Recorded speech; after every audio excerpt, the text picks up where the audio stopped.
అందరికీ నమస్కారం అండి. సప్తశృంగి ఆలయం గురించి కొన్ని విషయాలు. మహారాష్ట్రలోని నాసిక్ సమీపంలోని మణి పర్వతంపై వెలిసిన మాత స్వయంభూగా లోకరక్షణకై ఈ భూమిపై వెలిసిందని సుప్రసిద్ధ శక్తిపీఠాల్లో అర్ధసప్తశృంగీదేవి ఆలయం ఒకటి. సప్తశృంగీదేవి అభిష్ట వరసిద్ధాయనిగా భక్తుల కోరికలు తీర్చే కల్పవల్లిగా విరాజల్లుతుంది. ఈ శక్తిపీఠానికి ఒకవైపు లోతైన లోయ, మరోవైపు చుట్టుపక్కల ఆహ్లాదకరమైన పచ్చదనం ప్రకృతి అందాలతో అమ్మ మనల్ని ఆహ్వానిస్తున్నట్లు కనిపిస్తుంది. ఈ దివ్యక్షేత్రం సహ్యాద్రి పర్వశ్రేణులో దుష్ట శిక్షణ, శిష్ట రక్షణ చేయటానికి, మహిషాసురుడు, భీమాసురుడు తదితర రాక్షసులను వధించడానికి సప్తశృంగిమాత వెలిసిందని పురాణాల కథనం.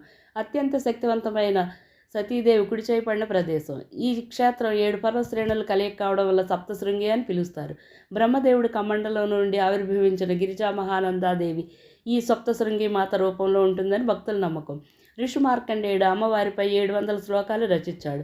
ఈ శ్లోకాలను వినడానికి సప్తశృంగి మాత విగ్రహం కొద్దిగా ఎడం వైపుకు వాలి ఉండడం కనిపిస్తుంది.